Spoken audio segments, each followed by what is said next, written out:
Have you ever looked around and thought, wait, is everyone losing their mind?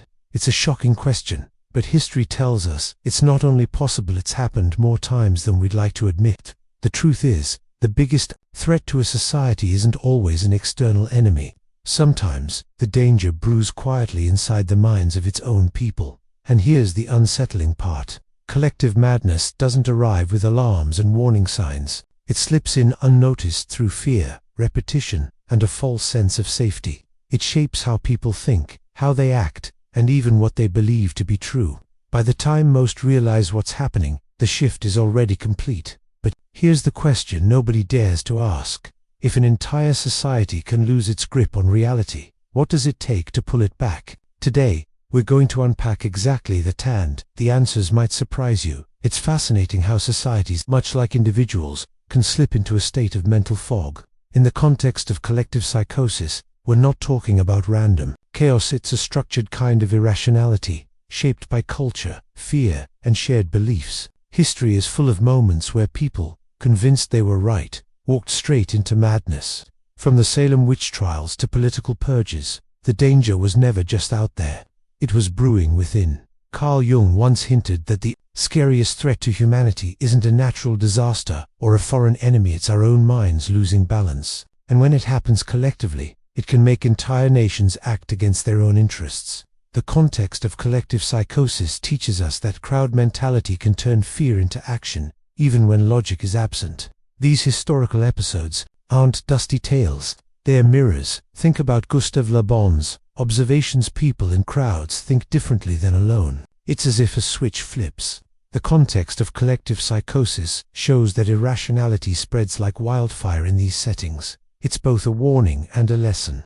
And as we step forward, the question becomes, what triggers this shift from individual logic to collective madness? Collective psychosis doesn't start with a bang. It starts quietly, almost invisibly. In the context of collective psychosis, it often begins with fear, or unfiltered fear that spreads through society. Like smoke, anxiety rises, trust crumbles, and people start searching for explanations that feel safer than reality. But safety, in this case, is often an illusion. Silvano Arietti, a psychiatrist who studied the stages of psychosis, showed us how it works. In individuals, panic triggers a desperate reinterpretation of reality. In the context of collective psychosis, this plays out on a massive scale. The crowd stops checking facts, preferring a pathological insight that makes emotional sense, even if it defies logic. The scary part, the shift feels normal too. Those experiencing it think of it as an emotional domino effect. One spark, economic collapse, political chaos, or even a constant drumbeat of bad news can start the chain reaction. Once it's in motion, the context of collective psychosis takes over. And here's the twist. The same mechanisms that trigger it can also be weaponized. Which brings us right to the uncomfortable territory of modern totalitarianism. Totalitarianism is like the polished, modern mask of collective psychosis. In the context of collective psychosis, it thrives on centralizing power, eroding individual freedoms, and shaping reality for the masses. It doesn't just suppress dissent, it conditions people to stop even thinking about dissent. That's the true power of menticide, the quiet murder of independent thought. The strategy is sophisticated. Fear campaigns, constant propaganda, and waves of controlled chaos. In the context of collective psychosis, the individual mind becomes dependent on an external authority for meaning and safety. History shows us that totalitarian systems rarely announce themselves. They arrive disguised as solutions to crises, and by the time the disguise is removed, resistance feels almost impossible. This is where the psychological aspect deepens. Totalitarianism works because it taps into human needs, security, belonging, and clarity in times of confusion. The context of collective psychosis transforms these needs into chains, and to understand just how effective these tools are, we need to look at the mechanisms. Propaganda, isolation, and conditioning. Propaganda is not just about persuasion, it's about confusion. In the context of collective psychosis, the goal isn't to convince everyone of a single truth, it's to create so many conflicting truths that people stop trying to figure out what's real. Once confusion sets in, dependence on the authority for clarity becomes almost automatic. Isolation is the silent partner in this process. In the context of collective psychosis, cutting people off from diverse perspectives leaves them more vulnerable. Modern technology, ironically, makes this easier. Echo chambers, curated news feeds, and social media bubbles can isolate someone just as effectively as physical separation. Conditioning is the final layer. In the context of collective psychosis, repetition is key. When fear and certain narratives are repeated often enough, they bypass rational analysis and settle deep into emotional memory. By this stage, many no longer resist, they seek stability. And that's when they accept the rigid order promised by totalitarian systems.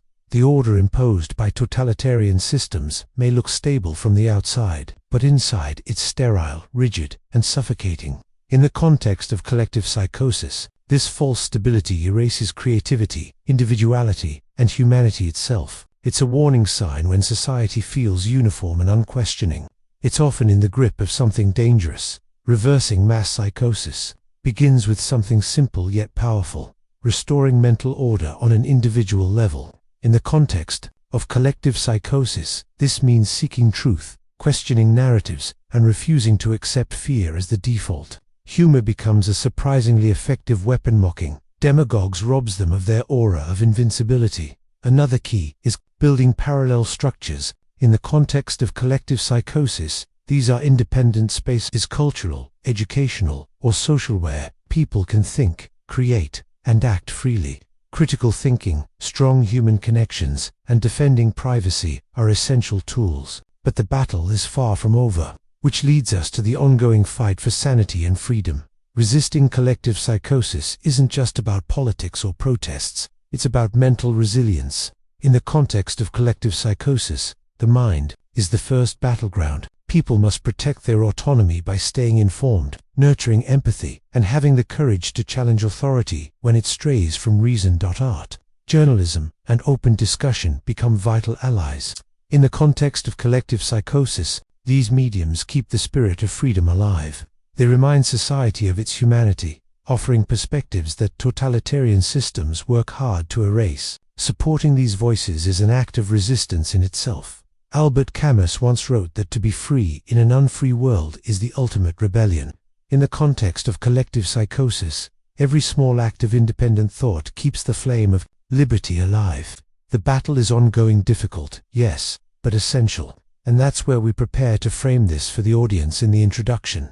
Now that you've seen how easily a society can drift into collective madness, the question becomes personal. Are you guarding your own mind against it? In the context of collective psychosis, the first defense is awareness, and you've just taken that step. But awareness without action changes nothing. So how will you apply this? Will you question the narratives presented to you? Will you protect your mental autonomy and support spaces that value freedom of thought? Or will you let the comfort of conformity slowly close the walls around you? If you want to keep sharpening your perspective and understanding how to resist manipulation, make sure you subscribe to the channel and turn on notifications. This is just the beginning, and the conversations ahead will challenge and strengthen how you see the world.